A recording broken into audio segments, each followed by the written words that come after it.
My name is Richard Anaya. Welcome to my presentation. Today I'm going to be talking to you about lean and mean JavaScript programming with Google Closure.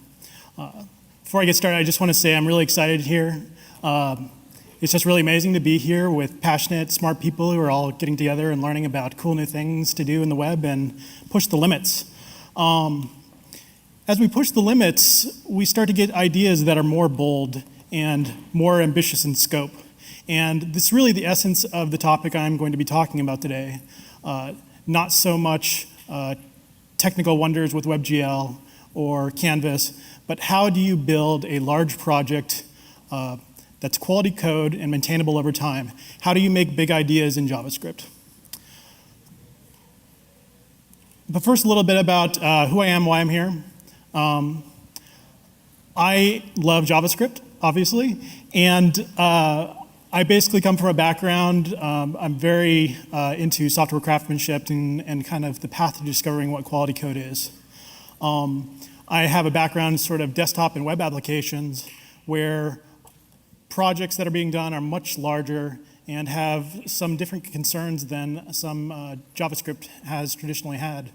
Sort of coming from this world with software architecture, design patterns, and all sorts of strategies for making really large desktops, I have gone through sort of the struggle of how to bring those ideas into JavaScript, how to bring it into a world where I can build more structured and more elegant code that's resilient to sort of change over time, or is able to be understood by other people more easily. I'm really here because I sort of love sharing what I've learned. And I work currently in a place called GameSalad, this really amazing company that focuses on creating games for people who have very little or no programming knowledge. My experience has been working in a HTML5 engine that's sort of a WebGL Canvas hybrid. Really amazing company. It's in Austin, Texas, and here in San Francisco. We're working on some really cutting-edge problems in HTML5 game development. Check us out. Look on our webpage. We're hiring for those who are interested. So where to start? To start, we are really at a pivotal time in web technology. Really, what I've heard people call it's like a golden age of the web. Basically, it seems like overnight, suddenly we had really powerful web technologies at our hands. We had performance to do really amazing type apps, and we have technology from WebGL to WebSocket, Canvas, and audio is developing as well. We have really powerful things at our hands, and we're learning how to use them. We're learning how to build these things into very large, powerful apps, things that are far beyond perhaps traditional web development that was just a web page with click handlers. Luckily, we're not starting this out with we're not starting without any prior knowledge. We have some really great experience and wisdom throughout the decades of software developments we can build on. And this is great. This is a great opportunity to learn and discover new ways to create really amazing bits of code out there. And I hope after this conference, we really challenge ourselves to go out there and try to push the limits, try to push the scope, push the size of the things we're trying to make to bring really, really great things to the world. But the problems we're working on are not new. In fact, we're working on problems that have been solved many times in different ways. We're just trying to figure them out and how they can be done in the web. Classic problems on how do you make maintainable code? How do you make code that's performant? How do you make code that's communicative and expressive and easier for the next person to work on? We have design patterns that we're trying to fit into dynamic languages. We have compiler technology and static analysis at our hand that can really allow us to do some cool things. We're just trying to figure out how to use them and how they fit into JavaScript's paradigms. As I said, we're trying to build bold ideas. We're trying to build code that is no longer small, thousands of lines, dozens of people possibly working on it. It has scope beyond 6 months and 12 months, and we need to be prepared for this. We need to be able to make code that we want to be proud of every day in the morning, and who we can feel proud of giving to our bosses or to the community for open source projects. Historically, we've had a lot of choices in what we can do. I guess the most classic battle you could imagine is just kind of between Flash and HTML5. And Flash has traditionally won. It's been a good technology that's allowed people to give the users experiences that they wanted to give. Obviously, I have some bias towards HTML5 and sort of the new methods that have come out in the recent years to be able to make really large, powerful HTML5 applications. We saw a really great presentation the other day about GWT, Google Web Toolkit, which is Java to JavaScript transcompiler type thing. People are kind of going with really traditional methods using jQuery and just very kind of standard ad hoc scripts to kind of keep everything going. The focus I want to talk about today is in Google Closure and how you can use a really JavaScript-focused approach to making large projects, not turning to alternative languages, not turning to non-HTML5 technologies, but using JavaScript itself to get the most out of a large project. And that is what Google Closure Tools is about. So let's start a little bit about JavaScript. JavaScript's pretty amazing. It has some really great aspects to it. Very performant. It has no types. We're able to write really concise ideas without the burden of having to specify types everywhere. We're able to take advantage of dynamic patterns that allow bits of code to be easily reused. We have object-orientedness through prototypes in JavaScript, and really are able to give structure to our data in classical class-like metaphors, and it's cross-platform. On the other hand, there are some aspects of JavaScript that really suck, which in some ways it's kind of a double-edged sword. It has no types. We struggle in this in that we have to sometimes discover things where we don't want to at runtime instead of being happily notified by a compiler that, hey, something was wrong in the beginning and you're not using it how it was intended to be used. We have inconsistencies across browsers, as we all know. The browsers aren't all on one spec, and they're kind of getting together on one, but they're never quite there. There's very little helpful organization other than just you have files that are connected by this HTML page. If you use some strategy for concatenation, you still kind of have to determine how those all connect together. There's not really large organization helpers for a project that, say, has hundreds or thousands of files. Another problem is a lot of our code is an open book. People may use minifiers, people may use other technologies to try to hide what they're doing, but at the very end, it's code that's in a web page that someone can look at. And we want to remember some of these problems as we start looking at Google Closure and how these tools can help address some of the problems while also giving additional benefits. So Google Closure is not just a single technology, but really it's a set of tools. It's a set of tools that is meant to be used for different problems that you may face in your application development. And really they shine when they're all put together. But just to kind of go through some of the ones that we have, Google Closure Compiler. This is probably the one many people, if anybody has heard of Google Closure, have probably heard about. Just out of curiosity from the audience, how many people have used Google Closure to any capacity? Can I get hands raised? Cool. That's great. You know, when I came here, I wasn't quite sure like what the interest would be, but when most people hear about Google Closure Compiler, they probably hear whispers of these amazing things that it can do. It can optimize your JavaScript. It can hide all your code through renaming. It can do static analysis that gives you insights into all your codes. And some of these things are half true and half false. There's costs along with the benefits. We'll be talking about Google Closure Compiler a little.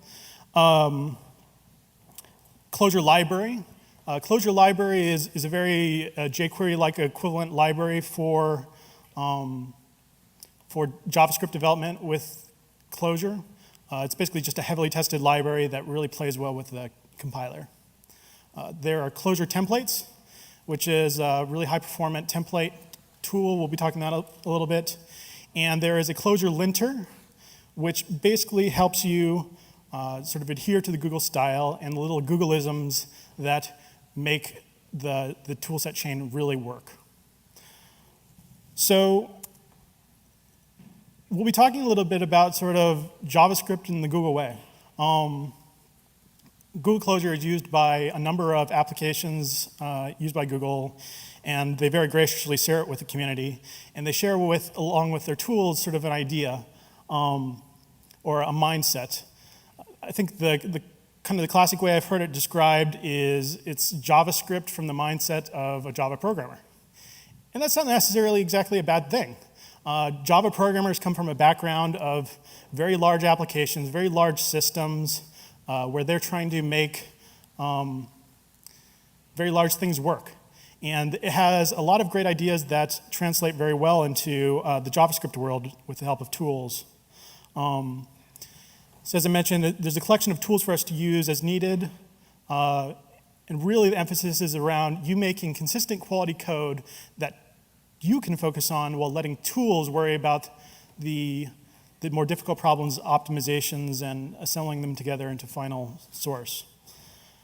And also sort of the idea that you give the user the very minimal of what they need. So we're going to be looking at the Google Closure tools in depth. This, at a very high level. Mostly this presentation is meant to sort of give you an introduction to Google Closure. So you understand what's going on when you hear it. You understand sort of what's the strategy that's being proposed and how these can be used in projects you may attempt to do. Just to say from the start, this is a powerful tool. It is really production ready. It's used in tools you probably use every day. In terms of gaming, I've seen HTML5 WebGL engines completely written with Google Closure. This is really a production-ready option for you today. And I'll be walking through the tools to kind of explain how they can be used. So the first thing I'm going to talk about is the compiler itself. So the compiler itself really has many uses, but it can sort of be categorized into really three methods of using it. The first method of using the Google Closure compiler can be used for a concatenation tool. So oftentimes in our code, we may have a number of files that are dependent upon one another. And we need to order them structurally into some concatenated file in the correct order. Part of the compiler is being able to handle these dependencies for you. And while this may look very trivial on the screen as a 3-file system, in a system with hundreds or thousands of files, dependencies can become a very difficult thing. So before I get into that, let me sort of introduce sort of the mini project that we'll be looking at. This is basically just a simple widget demo that shows a number of Google Closure aspects in its code. It's basically you just type and this guy goes walking faster. Let's take a look at in depth what is going on in terms of dependencies. So we can see here in our source, we really only have a few pieces that are used. So we have a number of files that comprise up this demo. And Google is able to represent the dependencies of these files by using these JavaScript snippets at the top. Basically, every file participates in sort of a namespacing system where it tells what namespaces it provides to the system, but also declares what namespaces it requires. And from this, Google Closure is able to do static analysis to determine what files you actually need for your application to run. So you can see here, while this one is providing this namespace, it's depending on some DOM helpers from the Google Closure libraries, depending on some event files, and it's depending on some other files in the project itself. From this information, it's able to assemble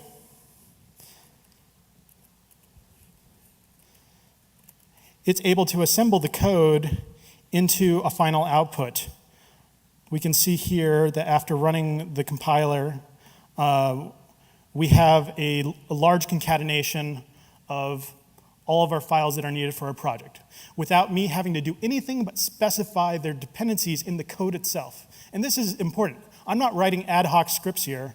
I'm letting the Google Closure compiler solve a problem for me. But let's go a little step beyond. Concatenation is really not all that useful in the large scheme of things. Let's get into the optimizations. So probably a lot of you are familiar with YUI compressor. It's a really widely used tool. Google Closure compiler offers simple optimizations, just using very standard code for white space reduction and local scope name truncation. We can see here when I do a simple optimization, the output of our code changes yet again. You see here that no longer do we have a massive concatenation of files, but we actually have a much more reduced size of the things we need. Keep in mind, really what I'm doing is I'm just pointing a directory at the Google Closure compiler. It is looking at the dependencies and assembling these files together in a minified format with very little effort on my part. But really, the temptation and really the golden goblet of why people love Google Closure is the advanced optimizations. It's the idea of being able to give your code to Google Closure compiler and let it perform optimizations, remove unused code, go through your code path and see optimizations that can be made, and really reduce the size of your code bases to only what the user needs. That's the really essential thing. We can see here running the advanced compilation, the highest level of Google Closure compiler, we're able to reduce our code significantly down to just 18 lines of really what's essential to make this project work. And this is really pretty essential. This is much smaller than had you just had your code there side by side with jQuery, the jQuery minified library. It's all about shrinking your code down to only what the user needs.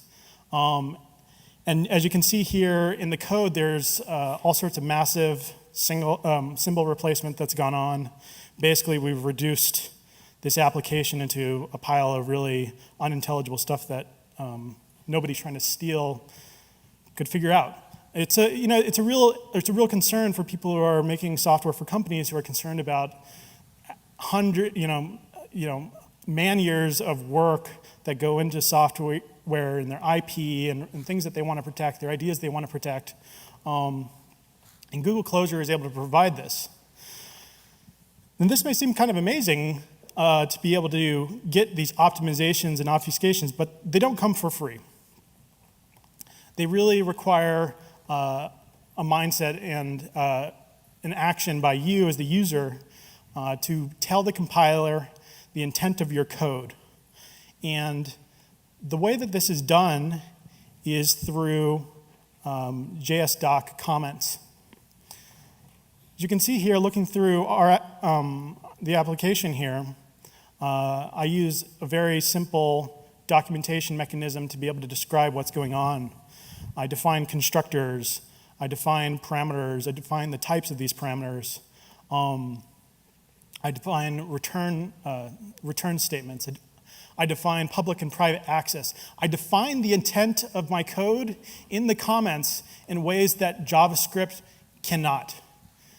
And this is really the heart and core of how Google Closure Compiler works, is it takes advantage of this intent to be able to determine if your team is using the code the way you wanted it to. If you're using your code in a way that's perhaps harmful. For instance, let's take a look at this walking sprite here. It's represented by an object that has a mode. And this mode is either standing, walking, or running. And as you can see, it's a string. We define its type as a string. And we have methods that have parameters that anticipate a string. But what happens if we, say, found a piece of code that was, instead of setting this mode by string, was using a number? Without unit tests, or without having run this in a very predictable, easy manner, this may have been lost and be a bug at runtime. But using static analysis, and by looking at the comments and intent of our code, we're able to see these issues before they get out. So we can see here there's a warning that the Google Closure compiler looked at the intent of this method and saw that I was passing a number to it when I wanted a string. This is really pretty powerful stuff. This is making our code base less of an unknown. It is helping reinforce good practices of having code that really teams can work on, and that it doesn't feel like a black box to you when you go to work on it. So that's sort of the essence of the Google Closure compiler. Let's talk about something different. Another piece of the tool set is using Google Closure templates. Most web developers, classical web developers, may be familiar with templates in the sense of server-side templates. Basically, they're a very simple concept. A template is like a function that takes in inputs and returns out a string based off those inputs. It could be something as simpler as a function that takes in a name and returns back hello name. The Google Closure template technology is a client-side template technology that's really super performant and has some cool features we're going to talk about. It has the very standard stuff you could imagine, using conditionals and being able to do iterators over enumerable types. Mostly it's used for generation of text, HTML snippets that may be used in various parts of your application, and possibly even data structures that you just want to put inside there for use, like maybe a dictionary of strings. Google Closure defines these templates in a technology agnostic form. They're called soy files. And basically, these soy files help you define these units of these templates. We'll take a look at one. I'll first show you exactly what it is. These instructions at the bottom of the screen here. It's just an HTML snippet, very simple. You'll notice it has my name in here, so it must be parameterized. I'm assuming my name isn't fixed into this. Somewhere behind the code, there should be a template function that takes an input and returns back this string. And we can find it here in a soy file. The soy files, again, are the format that is used for defining the templates. And you can see that we have defined a template for instructions, which is that snippet of HTML. You can see here we define the title. We have my name, which is a parameterized symbol. We define what that parameterized symbol is up here in the comments, just so everything is nice. And after compiling, we get an output of a JavaScript function, a high-performant JavaScript function that can give us back the templated data based off of inputs. You can see here that it's just a very optimized string builder that builds up this instructions. So that may not seem really amazing, but there's one aspect of Google Closure templates that I really want to show off and is really valuable to us as game developers, and that's internationalization. So really what's cool about Google Closure templates is that it allows you to separate language from your templates. You'll notice here in my template soy file that the text of this template I specify in these special tags, message tags. These allow me to extract out the language text that's used inside of my templates into an XML format. So I point the Google Closure message extractor tool at my templates, and I get an XML file with all of my my language usage. This is really cool. This is a standard XML format for language snippet representation, and the thought is that you could take this, give it to a translation company. They can translate your language. As I've done here, I took the liberty of translating to a little bit of Spanish. Send this back to you, and with a few commands,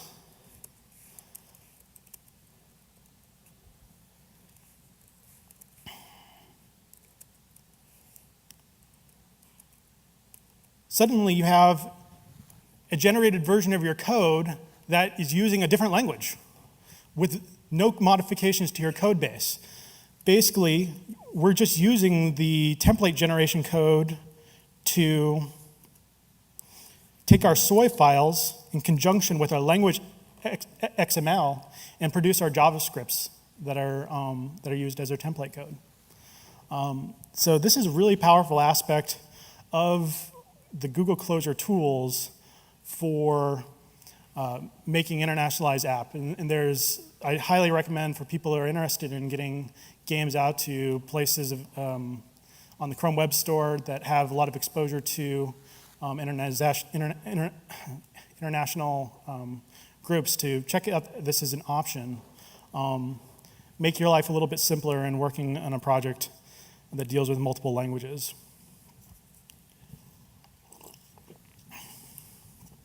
So we talked about two things. And before we go on, I just kind of want to reemphasize what they're about. So the Google Closure compiler offers some very large benefits. It offers optimizations by looking down at the code paths of your code. It offers obfuscations through really intense symbol renamings. And it offers the ability to simply manage the structure of your application through kind of dependency declaration. But it has some costs.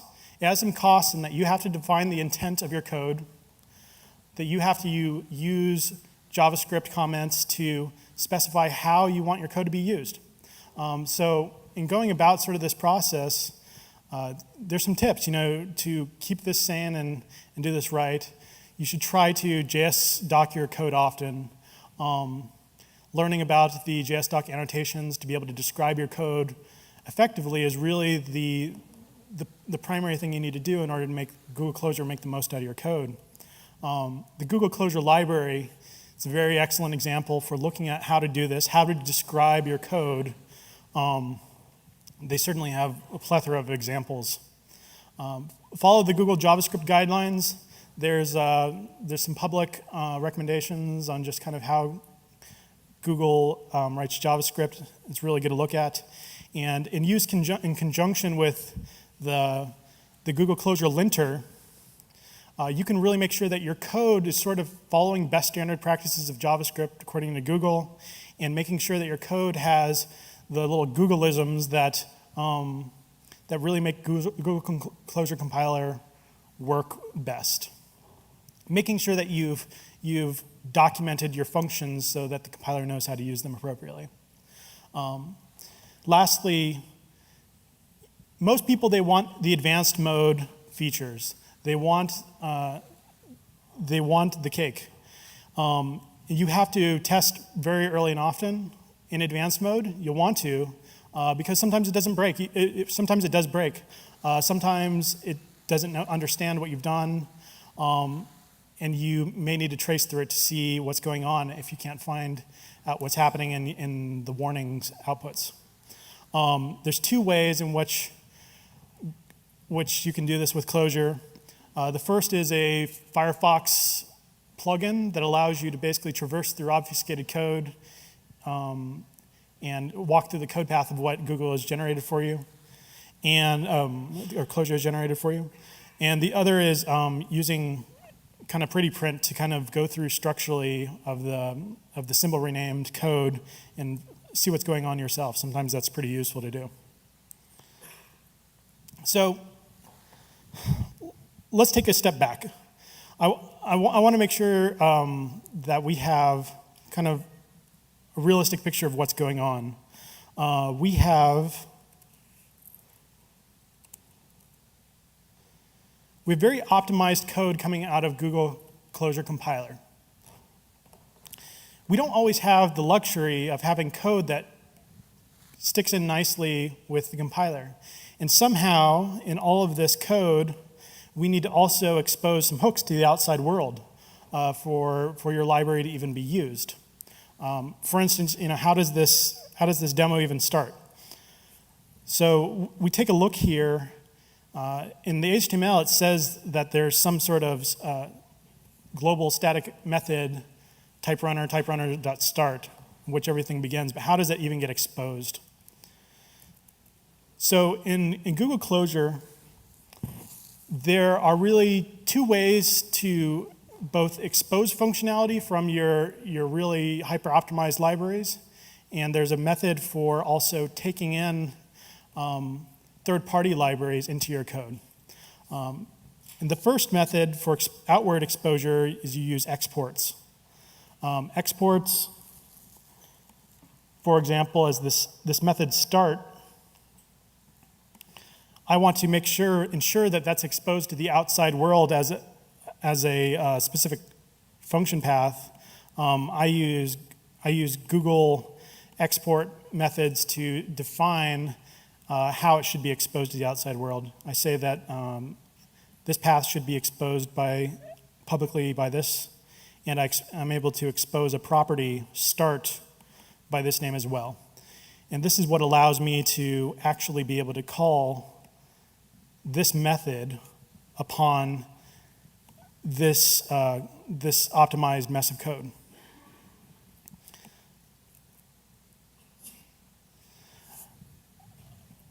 Kind of the opposite problem, kind of in a gaming context. Let's say you're writing a very optimized game using Google Closure Compiler, and you wanted to take advantage of a very large library that, say, maybe just couldn't be put through advanced compilation, like a physics engine.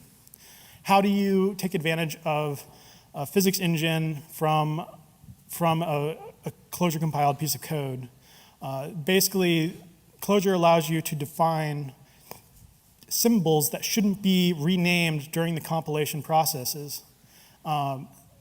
You basically are able to define externals that don't get renamed during the process. I don't have a demo on this particular functionality, but it's really pretty simple. You just define a list of symbols that shouldn't be renamed. Whoops. So really, to kind of summarize what Google Closure tools are trying to offer, they're trying to allow you to focus on the pieces that we should ideally be focusing on.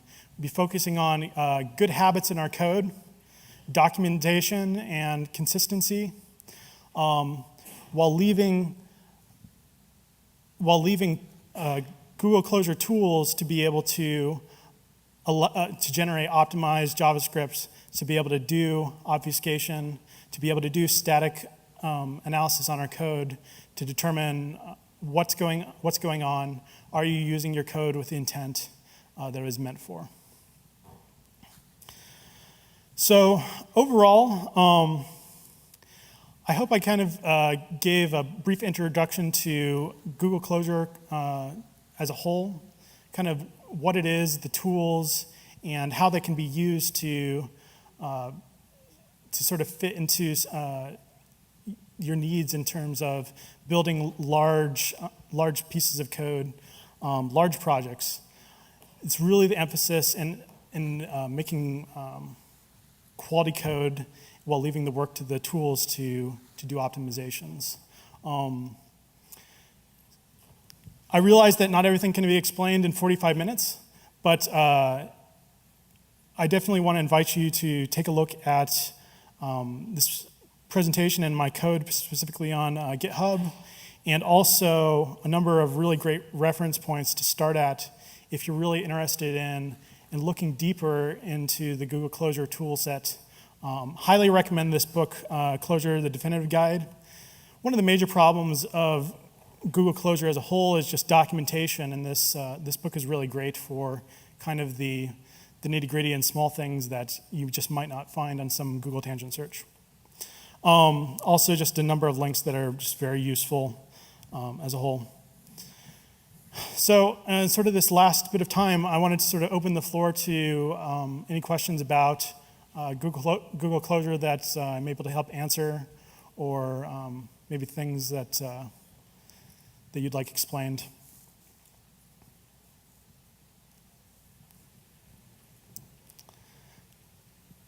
Well, cool.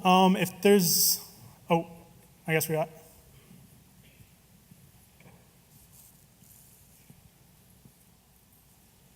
I found myself using Uglify.js because I wasn't necessarily willing to buy into the entire require stack and all of that. I was wondering if you had advice for people who wanted maybe just the minification or optimization aspects of this and didn't necessarily want to buy in, whether that's something that the whole toolkit, whether that's something that can be done. I think there are some minification and sort of symbol truncation at the local scope, but there's really not a huge advantage in terms of Google Closure in this aspect as compared to, say, maybe YUI compressor or any competing technologies. Really, if you're really interested in getting the most, out of your optimizations and reduction in code, it's like you really want to try for the advanced compilation.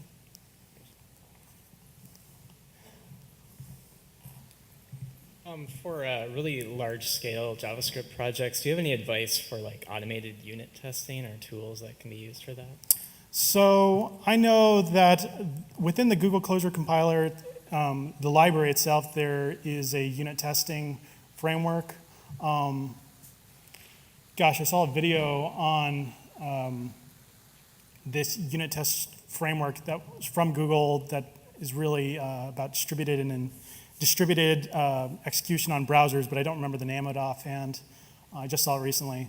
But there is a unit testing library within the Closure library that's really good. There's really a number of open source options you can use as well.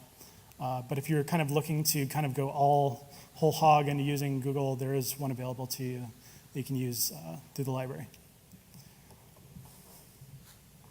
Hello, I came from a experience with require.js, and I guess the workflow with that is kind of write your code and test it in development and then optimize it. How does that work with the Closure library? Do you have to compile, or is that? So are you asking if there's a compile step sort of at every point? Can you run? I haven't tried. I don't have very much experience with the Closure library. Can you run the code without compiling anything? So yes, you can run the code. For instance, you could set up just like a harness index.html that references all the files. But it's really good for you to use the compile because it's really kind of intended for scales where you start having hundreds of thousands of projects, and you don't want to have one HTML file project that needs to be updated with every new file that appears or disappears. So really, when you're doing Google Closure work, the compile step really becomes a thing you do very often, and there's ways that you can automate it to make it faster. But really, the simplest level of compilation, which is just the concatenation, it's super quick. So yeah, you probably could get around it, but really just doing compilation at every step of the way is it's good practice, and there's some really speedy ways of doing it. Okay, I've got a pretty large project in JavaScript already with a bunch of JSDoc annotations. Cool. And I just ran it through Closure compiler, and I get a ton of warnings for unknown JSDoc tag, field of, and method of, which were in the JSDoc wiki. I also have some custom annotations for things like modules and mix-ins, and so it's giving me like a ton of warnings. Yeah. And what would you recommend for like how I can use my own documentation extensions with Closure compiler successfully? You know, I know that it's possible. I've heard of people. I mean, just because of the open source nature of the compiler itself, people have done their own modifications to the compilation stages. It's really something I've never delved into. In that large of a scale of a problem and trying to figure out what's going wrong, I'd really recommend using the Google Closure linter and just kind of go step by step over small portions of your code and making sure that they're just consistent with the Google annotations to begin with, the closure annotations to begin with. But as for adding your own custom extensions sort of to the So for the JSDoc annotations, because with JSDoc you can have your own annotations for modules or whatever. Yeah. And I assumed that Google Closure would just ignore those because it doesn't know what they are. But it's like polluting all my warnings with like hundreds of, I don't know what this is. Yeah, that's unfortunately just the problem that I haven't had to investigate into. But I have heard of people doing some pretty extensive modifications to the compile steps and the static analysis. So I guess I'm saying it's possible, but I don't know exactly the way how for that specific stuff. Okay, thanks. Cool. Cool. Well, I appreciate your time and hope you have fun at the rest of the conference. And happy hacking out there. Take it easy. We switch to those other Yeah.